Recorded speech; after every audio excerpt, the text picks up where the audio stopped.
أعوذ بالله من الشيطان الرجيم. بسم الله الرحمن الرحيم.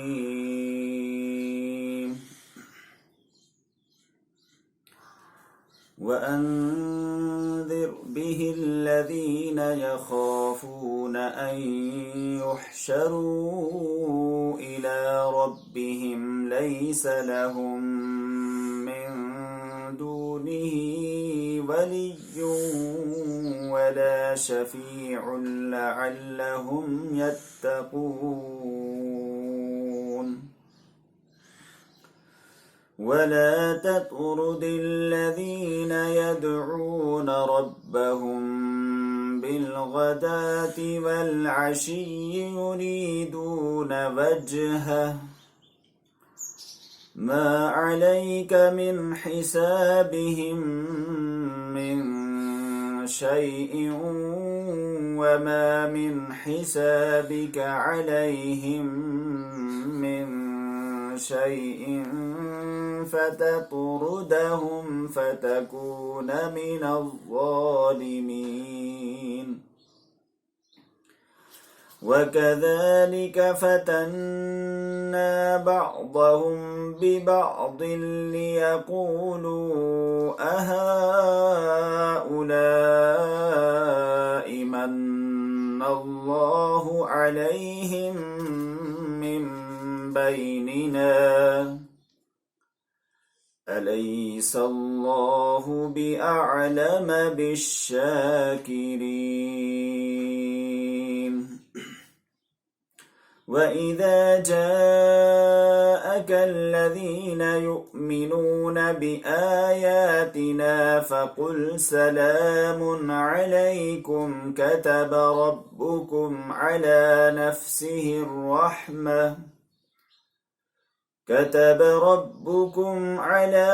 نفسه الرحمة أنه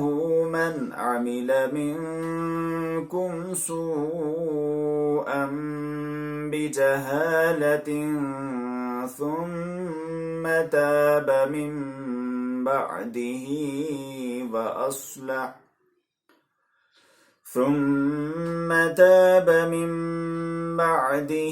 وأصلح فأنه غفور رحيم. وكذلك نفصل الآيات ولتستبين سبيل المجرمين. صدق الله العظيم.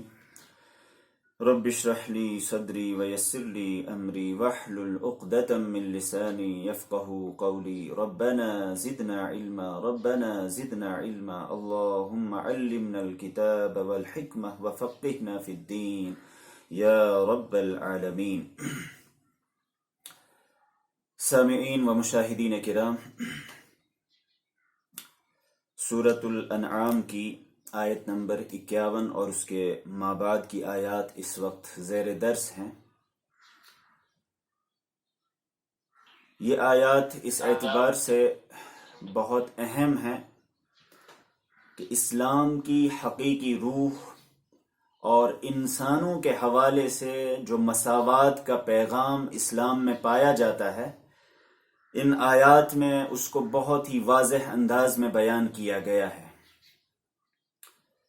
اس رکوع کے اندر دو موضوعات پر بات کی گئی ہے۔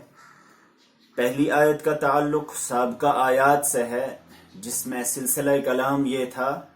کہ مشرکین، متمردین، مکذبین، جھٹلانے والے، حضور صلی اللہ علیہ وسلم کو پریشان کرنے والے مختلف مطالبات حضور صلی اللہ علیہ وسلم سے کر رہے تھے، اور ان کے مطالبات وہ کٹ حجتی پر مبنی تھے۔ وہ چونکہ ماننے کا جذبہ نہیں رکھتے تھے، صرف مقصد ان کا یہ تھا کہ اللہ کے رسول صلی اللہ علیہ وسلم کو پریشان کیا جائے، طرح طرح کے سوالات کر کے آپ کو پریشان کیا جائے، اور اس سلسلے میں انہوں نے معجزات کا مطالبہ کیا، اور ایسے معجزات کا مطالبہ کیا جو واضح طور پر اس بات کو بتاتے تھے کہ ان کے اندر ماننے کا جذبہ نہیں، حضور صلی اللہ علیہ وسلم کو اللہ تبارک و تعالیٰ کی طرف سے واضح انداز میں بتا دیا گیا کہ آپ ان کو بتا دیجئے کہ بس میرا کام صرف رب کا پیغام پہنچانا ہے۔ قُلْ لَا أَقُولُ لَكُمْ عِنْدِي خَزَائِنُ اللَّهِ، آپ بتا دیجئے ان کو واضح طور پر کہ میرے پاس خزانے نہیں ہیں، میں مالک نہیں ہوں اس دنیا کا، خزائن تو اللہ کے پاس ہیں۔ اسی طرح سے وَلَا أَعْلَمُ الْغَيْبِ، اور علم غیب بھی میرے پاس نہیں ہے کہ آپ مجھ سے طرح طرح کے سوالات کرتے ہو اور میں آپ کے سوالات کا جوابات دیتا رہوں۔ اسی طرح سے میں یہ بھی نہیں کہتا ہوں کہ آپ میرے بارے میں یہ کہتے ہو کہ آپ تو ایک انسان ہو، آپ پر کوئی وحی نازل نہیں ہوئی ہے، تو میں نے کبھی اس کا دعویٰ بھی نہیں کیا ہے کہ وَلَا أَقُولُ لَكُمْ إِنِّي مَلَكٌ، میں نے آپ سے یہ نہیں کہا ہے کہ میں فرشتہ ہوں۔ میرا کام صرف کیا ہے، ان اتبع الا ما یوحى الی، میرا کام صرف یہ ہے کہ میں اس چیز کی اتباع کروں، پیروی کروں، اس چیز کو لوگوں کے سامنے واضح انداز میں پیش کروں جو میری طرف وحی کیا جاتا ہے۔ اور اس کے بعد حضور صلی اللہ علیہ وسلم کو بتا دیا گیا کہ ان لوگوں کا اصل مقصد وہ حق کو ماننا نہیں بلکہ آپ کو پریشان کرنا ہے۔ اگلی آیت میں حضور صلی اللہ علیہ وسلم کو اور ان کی وساطت سے دنیا کے تمام داعیان حق کو ایک اہم اصولی بات بتائی جا رہی ہے کہ اگرچہ یہ دعوت حق عام ہے، سب کے لیے ہے، اور یہ اہم نکتہ ہے ہم سب کے لیے، بسا اوقات ہمارے ذہن میں بھی یہ اشکال پیدا ہوتا ہے اور قرآنی آیات میں بظاہر تعارض نظر آتا ہے کہ ایک طرف تو قرآن پاک یہ کہتا ہے کہ یہ ہدی للناس ہے، سب کے لیے ہدایت کا ذریعہ ہے، لیکن دوسری طرف سے قرآن ہی کہتا ہے کہ ہدی للمتقین، یہ صرف متقیوں کے لیے باعث ہدایت ہے۔ حضور صلی اللہ علیہ وسلم کی رسالت کے حوالے سے یہ بات قرآن پاک کہتا ہے کہ آپ رحمت للعالمین ہیں، تمام کائنات کے لیے، تمام انسانیت کے لیے آپ رحمت بنا کر بھیجے گئے ہیں، لیکن پھر آپ کی رحمت کو صرف ایمان والوں کے ساتھ بعض مقامات پر کیوں خاص کیا گیا؟ اصل میں قرآن پاک نے اس حوالے سے اہم اصولی ضابطہ ہمارے سامنے رکھا ہے، اور یہ ایک یونیورسل اور تکوینی اور کائناتی حقیقت ہے جس کا انسان اپنی آنکھوں سے مشاہدہ کر سکتا ہے، اور تکوینی امور میں بھی یہ اصول اور ضابطہ کار فرما ہے، اور تشریعی امور میں بھی اللہ تبارک و تعالی نے اسی اصول کو ہمارے سامنے بیان فرمایا ہے کہ اصل چیز یہ ہے کہ کوئی بھی چیز، جیسے قرآن پاک بار بار ہمارے سامنے بارش کی مثال دیتا ہے، بارش اور وحی کو ایک ساتھ قرآن پاک بیان کرتا ہے۔ بارش ہر جگہ ہوتی ہے، ہر مقام پر ہوتی ہے، وہ بنجر زمین پر بھی ہوتی ہے، بیاباں میں بھی ہوتی ہے، جنگلوں میں بھی ہوتی ہے، کھیتوں میں بھی ہوتی ہے، لیکن اس بارش کا اثر کہاں پر ہوتا ہے؟ جہاں کی زمین زرخیز ہو، جہاں صلاحیت ہو۔ اسی طرح سے قرآن پاک، اللہ کا پیغام، یہ سب کے لیے ہے، لیکن اس کا اثر وہیں پر ہوگا جہاں کے دل کی زمین زرخیز ہوگی۔ تو قرآن پاک کہیں پر تو اس کی عمومیت کو بیان کرتے ہوئے یہ کہتا ہے کہ یہ سب کے لیے ہے، لیکن کہیں نتیجے کے اعتبار سے بیان کرتا ہے کہ اس کا اثر کہاں پر ہوگا۔ ہمارے سامنے اس وقت جو آیت ہے، اس میں بھی اللہ تبارک و تعالی نے اصل نتیجے کے اعتبار سے بات بیان کی ہے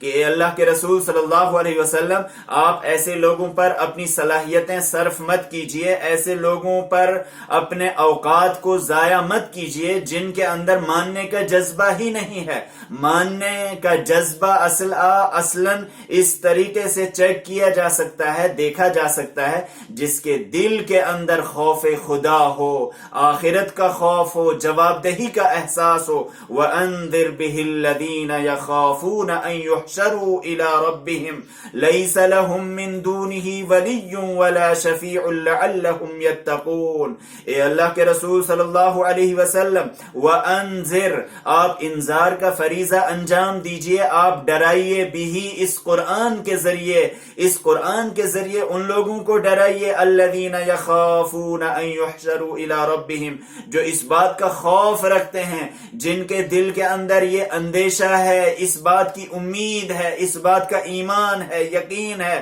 ان یحشروا الی ربہم، کہ ان کو جمع کیا جائے گا، واپس پہنچایا جائے گا، الی ربہم، ان کے رب کے پاس۔ جس کے دل کے اندر رب کے سامنے حاضر ہونے کا، جمع کیے جانے کا احساس ہو، جواب دہی کا احساس ہو، یقیناً اصل بات یہ ہے کہ اسی کے اندر قرآن پاک یہ اثر دکھاتا ہے، وہی خوف آخرت کی وجہ سے اللہ کی طرف پلٹتا ہے۔ تو حضور صلی اللہ علیہ وسلم سے بھی یہی بات کہی جا رہی ہے کہ مشرکین مکہ، یہ متمردین، یہ ان کے دلوں سے اصلاً خوف خدا ہی ختم ہو چکا ہے، آخرت میں جواب دہی کا احساس ہی ختم ہو گیا ہے، تصور آخرت وہ ختم ہو چکا ہے، لہٰذا ان پر اپنی صلاحیتیں صرف نہ کیجیے، ان تک اپنی دعوت پہنچا دیجیے، اتمام حجت ہو جائے، لیکن اصل محنت کا، اصل آپ کی اوقات کا، آپ کی صلاحیتوں کا جو مقصود ہو، مشن ہو، بنیادی طور پر وہ لوگ ہوں جن کے دلوں کے اندر تصور آخرت ہے۔ اور ایک اہم دوسرا تصور جس کی وجہ سے انسان خطا کر جاتا ہے، جس کی وجہ سے انسان یہ اپنی زندگی کو صحیح انداز سے نہیں گزار پاتا ہے، وہ ہے باطل شفاعت اور سفارش کا تصور، کہ میرا تو فلاں سفارشی ہوگا، ہم تو ابناء اللہ و احباؤ ہیں، ہم تو اللہ کے چہیتے ہیں، فلاں بت، فلاں پیر، فلاں بزرگ، فلاں شخص وہ ہماری سفارش کر لے گا، وہاں ہم چھوٹ جائیں گے، کوئی مسئلہ ہی نہیں ہے۔ تو یہ انتہائی خطرناک ترین تصور ہے۔ اسلام اس طرح کے تصور سے انسان کو آزاد کراتا ہے۔ ہر انسان کو رب کے سامنے بذات خود حاضر ہونا ہے، انسان تنہا ہوگا، کوئی اس کا حامی اور مددگار نہیں ہوگا، اس اعتبار سے انسان کو خود اپنی تیاری کرنی ہے۔ لہٰذا جس کے دل کے اندر تصور آخرت ہے، قرآن پاک میں جا بجا اس چیز کو بیان کیا گیا ہے کہ انما تنذر من اتبع الذکر وخشی الرحمن بالغیب، آپ تو اسی شخص کو ڈرا سکتے ہیں، اسی شخص پر آپ کے ڈرانے کا اثر ہو سکتا ہے، من اتبع الذکر، جو اس الذکر کی اتباع کرنا چاہے گا، وخشی الرحمن بالغیب، اور وہ رحمان کی خشیت اپنے دل کے اندر رکھتا ہو۔ انما تنذر الذین یخشون ربهم بالغیب واقاموا الصلاۃ، آپ انہی کو انذار کر سکتے ہیں جو رب سے بن دیکھے ڈرتے ہیں، خوف کھاتے ہیں، وَأَقَامُوا الصَّلَاةَ، اور وہ نماز قائم کرتے رہتے ہیں، وَمَن تَزَكَّى فَإِنَّمَا يَتَزَكَّى لِنَفْسِهِ، جو تزکیہ اختیار کرتا ہے، اپنی زندگی کو ٹھیک کرتا ہے، درست کرتا ہے، اس کا فائدہ اسی کو پہنچے گا۔ قرآن پاک اس حوالے سے شفاعت باطل کا بھی تصور ختم کر دیتا ہے کہ قیامت کے دن انسان تنہا ہوگا، کوئی اس کا سفارشی نہیں ہوگا، کوئی اس کا حامی اور مددگار نہیں ہوگا۔ لیس لہم من دونہ ولی ولا شفیع، نہیں ہوگا ان کے لیے من دونہ، اللہ کے مقابلے میں، ولی، کوئی حامی، کوئی حمایتی، کوئی مددگار، کوئی کارساز، کوئی کام بنانے والا، ولا شفیع، نہ کوئی سفارشی ہوگا، نہ وہاں کی کسی کی شفاعت کام آئے گی، اور نہ ہی وہاں کوئی حامی اور مددگار ہوگا۔ لعلہم یتقون، ان لوگوں کے سامنے انذار کا فریضہ آپ انجام دیجئے، لعلہم یتقون، تاکہ یہ ہر برے کام سے بچتے رہیں، اللہ کا تقوی اختیار کرتے رہیں، ہر باطل تصور سے اپنے آپ کو یہ دور رکھیں، لعلہم یتقون۔ قرآن پاک نے یہاں دو قسم کے تصورات کو ہمارے سامنے پیش کیا ہے، ایک تصور آخرت، جس کے دل کے اندر آخرت میں جواب دہی کا احساس ہو، اسی پر یہ قرآن اثر کر سکتا ہے، اور دوسری چیز باطل شفاعت کا، غلط سفارش کا تصور، اس کو ہر شخص کو اپنے ذہن سے نکال دینا چاہیے۔ قیامت کے دن نہ کوئی خرید و فروخت ہوگی، بیع ولا خلۃ ولا شفاعہ، نہ خرید و فروخت ہوگی، نہ دوستی کام آئے گی، ولا شفاعہ، اور نہ غلط قسم کی سفارش کام آئے گی۔ وہاں صرف سفارش اس شخص کو یہ حق دیا جائے گا، الا باذن، رب جس کو اذن دے گا، رب جس کو اجازت دے گا، اس کے علاوہ وہاں کوئی سفارش نہیں کر سکتا ہے۔ یوم لا تملک نفس لنفس شیئا، اس دن کوئی نفس، کوئی انسان، کوئی شخص کسی دوسرے کے کام نہیں آ سکتا ہے۔ لہٰذا اس طرح کے تصورات سے انسانوں کو اپنے آپ کو آزاد کرنا ہے اور اپنے دل کے اندر آخرت کا تصور پیدا کرنا ہے، جواب دہی کا احساس پیدا کرنا ہے۔ اس کے بعد کی آیات کا جو موضوع ہے وہ اس سے بھی زیادہ اہم ہے، وہ یہ ہے کہ اسلام میں سب انسان برابر ہیں، یہاں اونچ نیچ چھوت چھات کا کوئی تصور نہیں۔ یہاں اگر کوئی شخص یہ سمجھتا ہے میں بڑا ہوں، صاحب منصب ہوں، مالدار ہوں، میں تو لیڈر ہوں اور میں یہ ہوں اور وہ ہوں، اور اس کے اندر غرور آ گیا ہو، تکبر آ گیا ہو، اسلام اس غرور کو اور تکبر کو خاک میں ملا دیتا ہے۔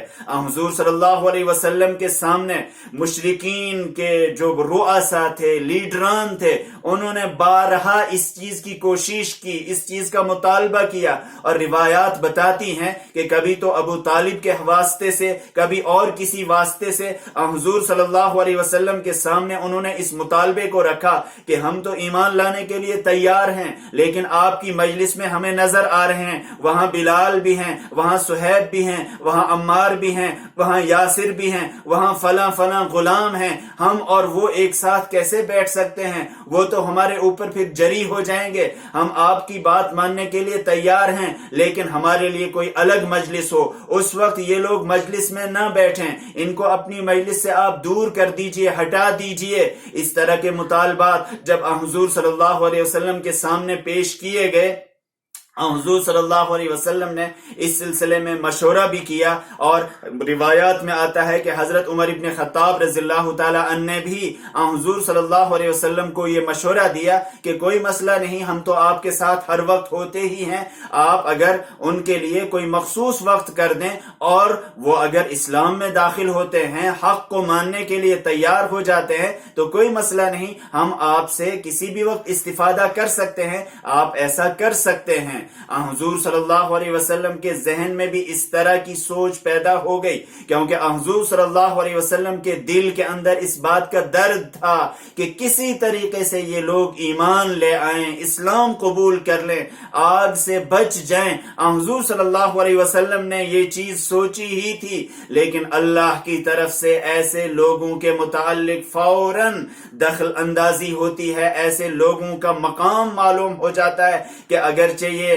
غلام ہیں، اگرچہ یہ کمزور ہیں، اگرچہ یہ بیچارے بہت ہی کمتر لوگ ہیں معاشرے کے اندر، سوسائٹی کے اندر، لیکن اللہ کے ہاں ان کا کیا بلند مقام ہے۔ اور اسلامی نقطۂ نگاہ سے اسلام کی حقیقی روح ان آیات کے ذریعے سمجھ میں آتی ہے کہ یہاں اونچ نیچ چھوت چھات کا کوئی تصور نہیں، یہاں بڑے سے بڑا وزیر اور چھوٹے سے چھوٹا شخص دونوں اللہ کی بارگاہ میں برابر ہیں، دونوں ایک سے ہیں اگر وہ اللہ کے مطیع ہیں اور فرما بردار ہیں۔ لیکن کبھی ایسا بھی ہو سکتا ہے کہ ایک شخص معاشرے کے اندر بڑا ہے، لیڈر ہے، اثر و رسوخ والا ہے، لیکن وہ اللہ کا باغی ہے، نافرمان ہے، اللہ کی نگاہ میں اس کی کوئی حیثیت نہیں۔ اس کے بالمقابل وہ شخص جس کو معاشرے کے اندر کوئی حیثیت نہیں دی جاتی ہے، وہ اللہ کے نزدیک بہت بلند مقام کا حامل ہو سکتا ہے۔ اور قرآن پاک نے اس اصول کو، اس ضابطے کو یوں بیان کیا ہے، ان اکرمکم عند اللہ اتقاکم، بے شک تم میں جو سب سے زیادہ معزز، سب سے زیادہ قابل احترام اللہ کے نزدیک کون شخص ہے؟ اتقاکم، جو تم میں سب سے زیادہ متقی ہے، پرہیزگار ہے، ایمان کے تقاضوں کو پورا کرنے والا ہے، اسلام پر عمل پیرا ہونے والا ہے۔ حضور صلی اللہ علیہ وسلم کو یہاں یہ ہدایت کی جا رہی ہے، اور آپ کی وساطت سے پورے داعیان حق کے سامنے ایک اہم بات کہی جا رہی ہے کہ آپ اپنی دعوت کا جو مقصود ہے، اس کو، اس کا جو بنیادی انسان اس کی جو سوچ ہونی چاہیے وہ یہ ہونی چاہیے کہ میری دعوت ہر ایک کے لیے ہے، وہاں اونچ نیچ کا کوئی فرق نہیں ہونا چاہیے۔ حضور صلی اللہ علیہ وسلم سے کہا جا رہا ہے وَلَا تَطْرُدِ الَّذِينَ يَدْعُونَ رَبَّهُمْ بِالْغَدَاةِ وَالْعَشِيِّ،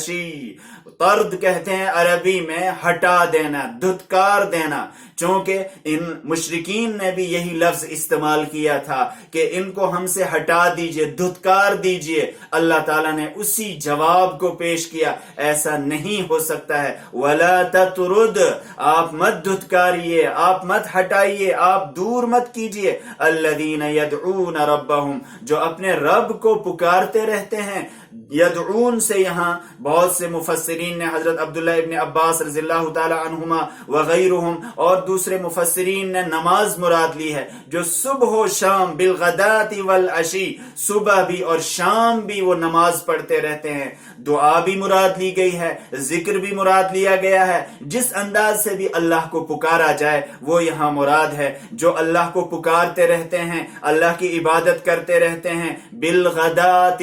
صبح کے وقت، والعشی، اور شام کے وقت۔ عشی زوال کے بعد کے وقت سے لے کر رات کے وقت تک کے لیے استعمال کیا جاتا ہے۔ تو صبح و شام جو ہر وقت اللہ کو پکارتے رہتے ہیں، ان کو آپ اپنی مجلس سے، اپنے آپ سے دور نہ کیجئے۔ کیوں؟ یریدون وجہ، یہ لوگ تو رب کی رضا کے طلبگار ہیں۔ یریدون وجہ، ان کا اصل مقصد یہ ہے کہ رب کی ہمیں خوشنودی حاصل ہو جائے۔ ان کو کوئی دنیا کا مقصد نہیں ہے، یہ اور کسی چیز کو نہیں چاہتے ہیں۔ انہوں نے ہر اذیت کو انہوں نے برداشت کیا، ہر چیز کو قربان کر دیا صرف اللہ کی رضا کے لیے۔ لہٰذا ایسے لوگوں کو دھتکارا نہ جائے، دور نہ کیا جائے۔ یریدون وجہ، جو رب کی رضا چاہتے ہیں۔ ما علیک من حسابہم من شیء، آپ پر ان کا کوئی حساب نہیں ہے۔ وما من حسابک علیہم من شیء، اور نہ ہی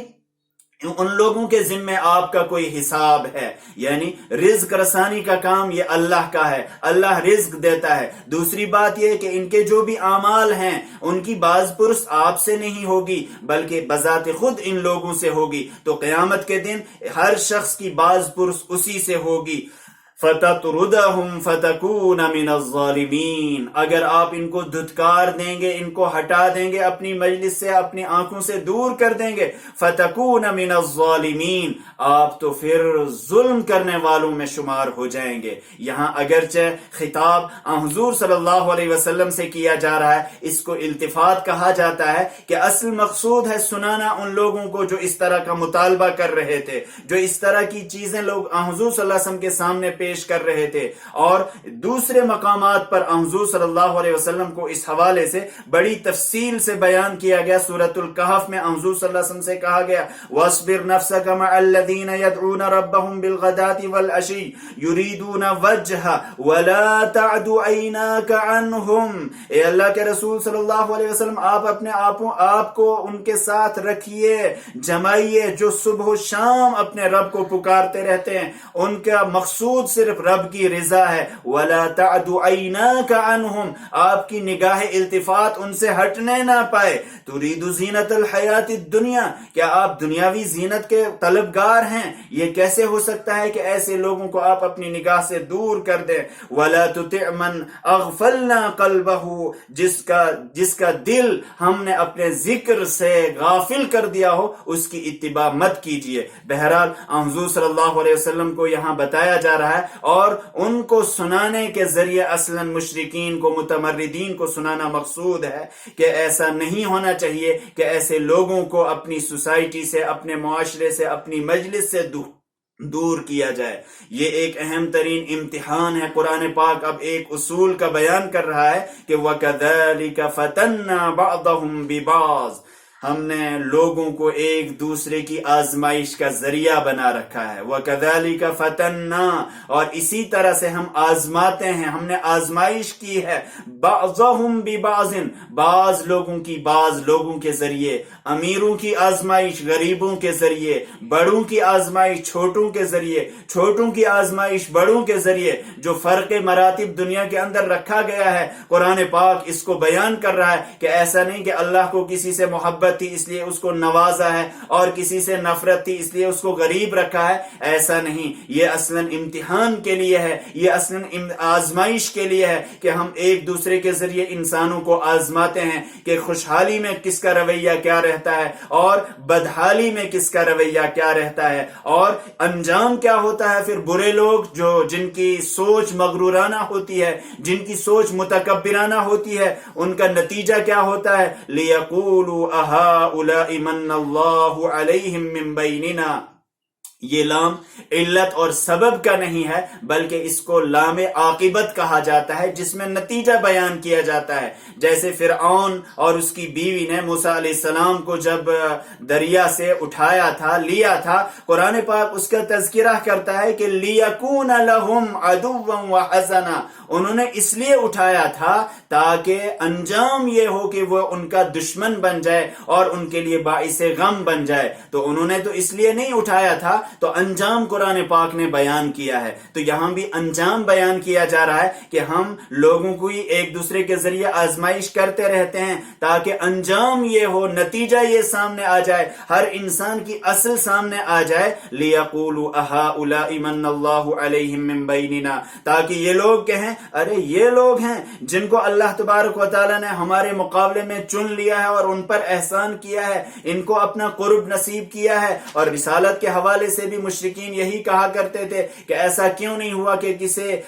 دو شہروں میں سے کسی بڑے شخص پر یہ نبوت آتی، رسالت آتی. چونکہ ان کی سوچ ہی وہی تھی، اپروچ ہی وہی تھی، وہ معیار اور کسی کو سمجھتے تھے، لیکن اللہ کے ہاں معیار اور کوئی چیز ہے. الیس اللہ بأعلم بالشاکرین. اللہ جواب دے رہا، کیا اللہ کو پتہ نہیں ہے کہ شکر گزار بندہ کون ہے، کس کے دل کے اندر کیا جذبہ ہے؟ کیا آپ اللہ کو بتانے کے لیے آ رہے ہو کہ فلاں کو نبوت ملنی چاہیے تھی، فلاں کو قرب نصیب ہونا چاہیے تھا؟ الیس اللہ بأعلم بالشاکرین. کیا اللہ کو شکر گزاروں کا علم نہیں ہے کہ کون شکر گزار ہے؟ نوح علیہ السلام سے اور دیگر بہت سے انبیاء سے بھی اس وقت کے مشرکین، اس وقت کے متمردین یہی بات کہا کرتے تھے کہ آپ کی اتباع تو اراذل کر رہے ہیں، گھٹیا قسم کے لوگ کر رہے ہیں، ہم کیسے آپ کی دعوت کو قبول کر سکتے ہیں؟ لیکن حضور صلی اللہ علیہ وسلم کو اب حکم دیا جا رہا ہے وَإِذَا جَاءَكَ الَّذِينَ يُؤْمِنُونَ بِآيَاتِنَا. جب آپ کے پاس آئیں وہ لوگ الَّذِينَ يُؤْمِنُونَ بِآيَاتِنَا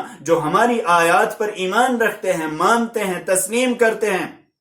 اب تقاضا یہ ہے فَقُلْ سَلَامٌ عَلَيْكُمْ. حضور صلی اللہ علیہ وسلم کو حکم دیا جا رہا ہے آپ انہیں کہا کیجئے سلام علیکم، آپ پر سلامتی ہو. سلام کئی طریقے کا ہوتا ہے. ایک سلام ہوتا ہے کسی کے آنے کے موقع پر، ایک سلام رخصت ہوتا ہے، ایک سلام استقبال ہوتا ہے، ویلکم کرنے کے لیے، خوش آمدید کرنے کے لیے. حضور صلی اللہ علیہ وسلم سے کہا جا رہا ہے کہ آپ جب یہ لوگ آیا کریں آپ ان کو کہا کیجئے، ویلکم کیا کیجئے، ان کو خوش آمدید کہا کیجئے، سلام علیکم کے ذریعے ان کا استقبال کیا کیجئے. اہل جنت کا بھی استقبال فرشتے سلام علیکم کے ذریعے کریں گے. حضور صلی اللہ علیہ وسلم کو بھی یہی حکم ہے. اور اس آیت سے اہم ترین حکم یہ بھی معلوم ہوتا ہے جب کوئی صالح شخص ہوگا، جب کوئی نیک شخص ہوگا، اس کو ویلکم کیا جانا چاہیے، اس کے لیے کھڑا ہو انسان. اور حضور صلی اللہ علیہ وسلم کہا کرتے تھے بعد میں جب اس طرح کے صحابہ حضور صلی اللہ علیہ وسلم کی مجلس میں آتے تھے، حضور صلی اللہ علیہ وسلم فرمایا کرتے تھے، کھڑے ہو کر ان کا استقبال کرتے تھے. اور خاص طور پر حضرت عبداللہ ابن ام مکتوم رضی اللہ تعالی عنہ کے متعلق تو حضور صلی اللہ علیہ وسلم انتہائی احترام والا طریقہ اختیار کرتے تھے کہ یہی وہ شخص ہیں جن کی وجہ سے مجھے رب کی طرف سے ڈانٹ پڑی ہے. اور ایسے لوگوں کے متعلق حضور صلی اللہ علیہ وسلم فرمایا کرتے تھے الحمدللہ الذی جعل فی امتی من امرنی اللہ ان اصبر نفسی معہم. اللہ کی حمد و ستائش ہے جس نے ہماری امت میں ایسے لوگوں کو رکھا ہے جن کے متعلق رب نے مجھے یہ حکم دیا ہے کہ میں ان کے ساتھ اپنے آپ کو رکھوں. تو حضور صلی اللہ علیہ وسلم کو حکم دیا جا رہا ہے اور ان کی وساطت سے ہم سب کو کہ جو نیک لوگ ہوں اور خاص طور پر اس طرح کے لوگ جن کو گھٹیا سمجھا جاتا ہو معاشرے کے اندر، سوسائٹی کے اندر، ان کا استقبال کیا جانا چاہیے. فَقُلْ سَلَامٌ عَلَيْكُمْ كَتَبَ رَبُّكُمْ عَلَى نَفْسِهِ الرَّحْمَةِ. رب نے اپنے اوپر رحمت کو لکھ دیا ہے، وہ انتہائی رحیم ہے، اس کی رحمت سب کے لیے ہے، یہاں اونچ نیچ کا کوئی فرق نہیں ہے، بس اصول اور ضابطہ یہ ہے انہو من عمل منکم سوءا بجہالہ، کبھی اگر کسی سے کوئی غلطی سرزد ہو جائے ناواقفیت کی بنیاد پر، جہالت کی بنیاد پر، من عمل منکم، تم میں سے جو بھی شخص برا کام کر بیٹھے، بجہالت، ناواقفیت کی بنیاد پر، ثم تاب من بعد، اس کے بعد وہ تائب ہو جائے، رجوع اللہ کر لے، اللہ کی طرف پلٹ آئے، وَأَصْلَحَ، دوسری شرط یہ ہے کہ اپنی زندگی کو وہ اصلاح کر دے، جو سابقہ غلطیاں ہوئی ہیں ان کا تدارک کر لے، جو فرائض چھوٹ گئے ہیں ان فرائض کی تلافی کر لے، اور اس کے ساتھ ساتھ اپنی زندگی کا رویہ ٹھیک کر لے، اپنی سوچ ٹھیک کر لے، اپروچ ٹھیک کر لے۔ دو شرطیں ہیں، تابہ اور اصلحہ، ایک تو رب کی طرف پلٹ جائے انسان، رجوع کر لے، وَأَصْلَحَ، اور اپنی زندگی کی اصلاح کر لے، فَأَنَّهُ غَفُورٌ الرحیم، اللہ ایسے شخص کو معاف بھی کرے گا، اور اللہ تبارک و تعالی رحیم بھی ہے۔ وَكَذَلِكَ نُفَصِّلُ الْآيَاتِ وَلِتَسْتَبِينَ سَبِيلُ الْمُجْرِمِينَ، اللہ تبارک و تعالی بیان فرما رہا ہے اسی طرح سے ہم آیات کو واضح انداز سے بیان کرتے ہیں ہر ایک کے سامنے، مقصد یہ ہے کہ ایمان والوں کے سامنے بھی وضاحت ہو جائے، وَلِتَسْتَبِينَ سَبِيلُ الْمُجْرِمِينَ، اور مجرموں کا راستہ بھی واضح ہو جائے، ان کو بھی پتہ چل جائے کہ حق کیا ہے اور باطل کیا ہے، اور معاشرے کے اندر لوگ نمایاں ہو جائیں کہ اہل حق کون ہیں اور اہل باطل کون ہیں۔ اللہ تبارک و تعالی ہمیں ان آیات پر عمل پیرا ہونے کی توفیق عطا فرمائے۔ وآخر دعوانا ان الحمد للہ رب العالمین۔